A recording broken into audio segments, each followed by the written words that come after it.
রাসূলের একজন সাহাবীর নাম রাবিয়া ইবনে কাব রাদিয়াল্লাহু তাআলা আনহু। তিনি বলেন, ক্বালা কুনতু আবিতু মা রাসূলিল্লাহি সাল্লাল্লাহু আলাইহি ওয়াসাল্লাম, আমি রাসূলের কাছে রাত্র যাপন করলাম। ফাআতাইতুহু বিউযুই ওয়া হাজাতিহি ফাকালা লি সাল। রাবিয়া ইবনে কাব বলে, আমি রাসূলের ওযুর পানি আইনা দিলাম, আমি রাসূলের মিসওয়াকটা আইনা দিলাম, তোয়ালিটা আইনা দিলাম, ওযুর প্রয়োজনীয় জিনিস রাসূলকে আইনা দিলাম। রাসূল খুশি হয়ে বললেন, ফাকালা লি সাল, তুমি আমার নিকট কোনো কিছু চাও। রাবিয়া ইবনে কাব বলে, ইয়া রাসূলুল্লাহ, দুনিয়ার কোনো কিছু আমি চাই না, আমি আখিরাত চাই। আমি আপনার সাথে জান্নাতের মধ্যে একসঙ্গে থাকতে চাই। রাসূল বলেন, তুমি ক্বালা আওয়া গায়রা যালিক, তুমি আমার নিকট অন্য কিছু চাও, দুনিয়ার কোনো কিছু চাও? রাবিয়া ইবনে কাব বলে, কুলতু হুয়া যাক, আমি এটাই চাই। আল্লাহ রাসূল বলেন, তুমি যদি জান্নাতের মধ্যে আমার সঙ্গে একসঙ্গে থাকতে চাও, জান্নাতের মধ্যে আমি নবীর সঙ্গে যদি থাকতে চাও, তাহলে তুমি ফাইন্নি আলা নাফসিকা বিকাসরাতিস সুজুদ, তাহলে তুমি রবকে সিজদা দাও।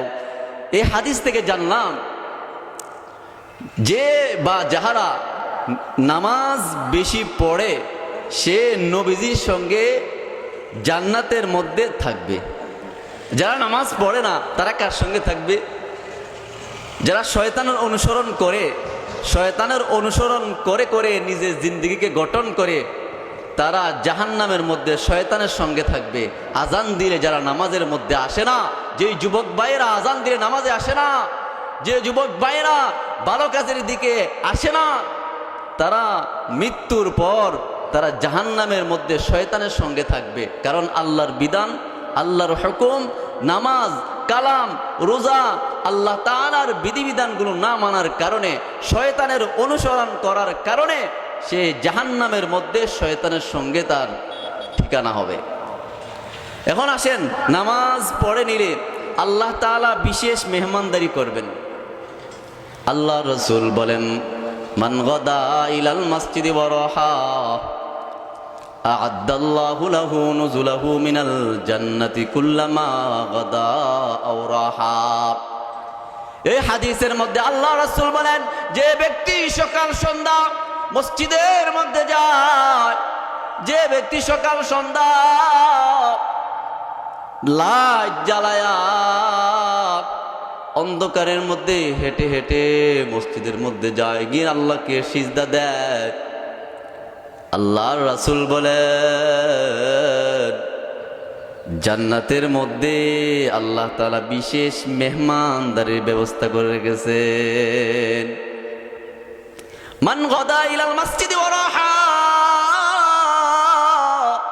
আ'আদ্দাল্লাহু নুজুলাহু মিনাল জান্নাতি কুল্লামা গাদা আও রাহা।